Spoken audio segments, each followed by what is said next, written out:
What's going on, Transformers enthusiasts? My name is RBG and welcome to another TF movie update video. And man, does it feel weird saying this because I haven't covered any news on a Transformers movie in quite some time. I believe back in April is when things were starting to heat up because there were supposed rumors that Paramount and Hasbro were in talks to completely reboot the franchise. And there were also ramblings going around that they were still in plans to do a TF6 following Michael Bay's canon. And rightfully so, fans were pretty divided on this because on one hand, you had those who enjoyed the soft reboot Bumblebee had with its plot. It was a good movie that went out of its way to give the designs a familiar facelift while keeping that chaotic action that we like to see in the Bay films. But on the other hand, we had fans who were upset because despite the less than stellar direction Michael Bay was going in with his TF films, there were still those who relatively enjoyed them. After the ending of Transformers The Last Night, some were wondering what was going to happen next, considering the fact that the Autobots were returning home and we only got a fraction of what Unicron could be like. He doesn't like it. Who doesn't like what? Unicron. But I could show you how to kill him. And admittedly, I was very curious to see what was going to unfold because we've been asking for more Cybertron scenes for the longest. And to have a live action version of one of the strongest villains in the Transformers universe would be badass. For better or worse, Bay's vision has aided in keeping the brand relevant. The movies have grossed over $4 billion and the toys continue to sell exceptionally well. So I could totally understand why Paramount has been a bit indecisive in what direction they want to take the film series. Although Bumblebee was arguably the best movie out of the bunch, it was still the lowest performing at the box office.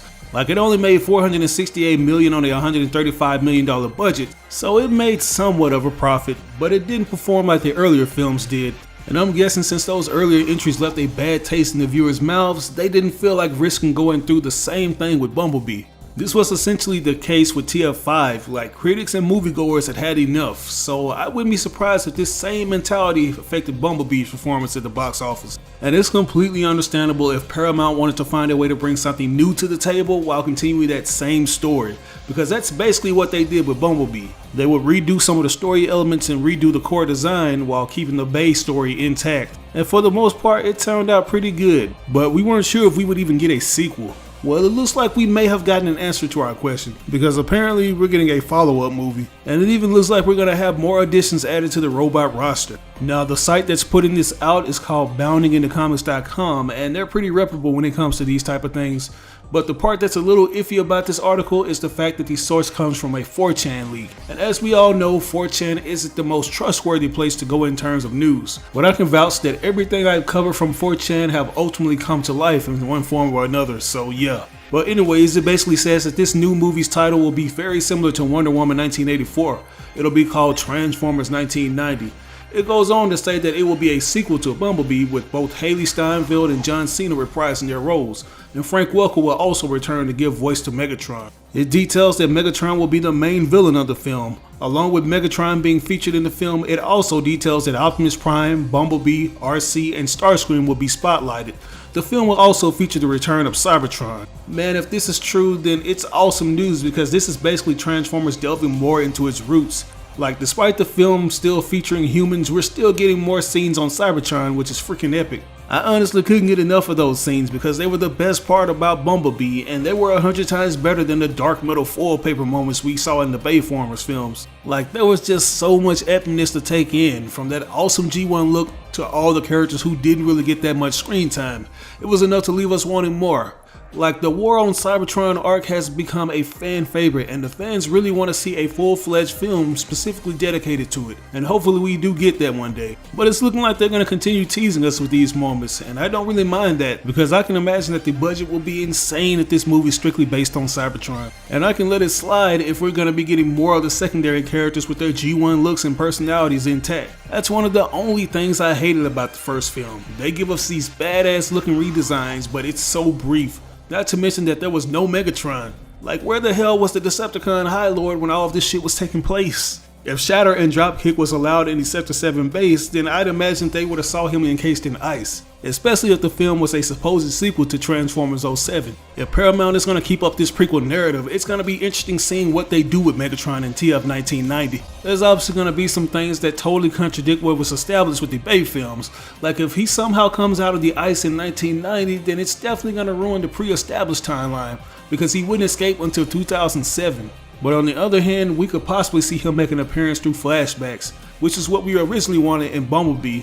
To this very day, we still haven't gotten the proper representation of the character. We've gotten certain aspects of the G1 version, like his voice actor Frank Welker returning after being absent in the first 3 entries, but other than that, he's been a total and complete letdown. But if Allspark Productions' redesign for Optimus Prime and the rest of the robot cast is any indication that Megatron will return to his former glory, then sign me up. Hell, I wouldn't even mind if the movie mainly revolved around him, because there have been some interesting stories regarding Megatron and what he did to kick off the war between the Autobots and Decepticons.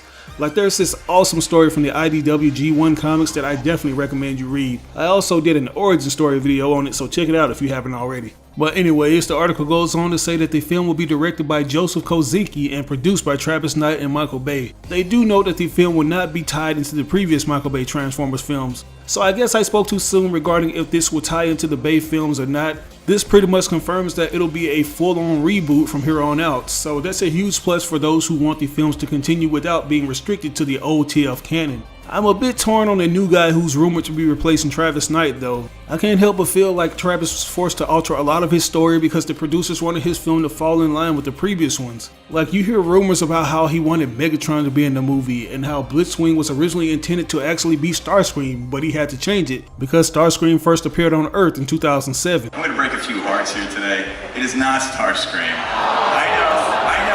I know, but it's all will be revealed when you see the film. But you have to remember, Starscream has a very iconic design in Michael Bay's Transformers film. Constantly trying to avoid stuff like that was going to undoubtedly hurt these films. But now that they no longer have to connect the dots to the Bay continuity, it's going to be bittersweet because I was looking forward to seeing Travis Knight's full vision come to life. But I'm somewhat excited about this new guy because apparently he has a history of working on films within the sci-fi genre. One of the first films he directed was Tron Legacy, and although that movie didn't really do well at the box office, it still had a lot of things going for it, like its presentation. Like, that's what I imagine a modern day Tron would look like. Coincidentally enough, it was the design High Moon Studios was inspired by and will go on to add into their Cybertron games. So it's going to be interesting seeing what Kosinski does with the Transformers. I already love the designs in Bumblebee, but if this new guy wants to go even further with them, then be my guest. I actually see a pre-war version of Cybertron looking very similar to Tron's world. Like, I'd absolutely love to see him be at the helm of a fully CGI Transformers movie based on Cybertron, because apparently he's best known for his computer graphics and CGI work. But anyways, besides all of that, the source mentions that an official announcement will more than likely drop in January. And I think there's a high probability to that because it's been going on a year since Bumblebee was released. And if you remember a couple years back when The Last Night was hitting theaters, Paramount announced that they wanted to release a spin-off TF film on a yearly basis. We thought that it would be impossible given the amount of time and money it takes to produce these movies, but if companies like Marvel Studios can produce 2 to 3 films a year, then I think Paramount can easily produce 1 picture a year. And if they're sticking to this plan, then it makes sense as to why they want to hire a different director for each movie, because it'll get tiresome for one guy to direct all of these movies on a yearly basis.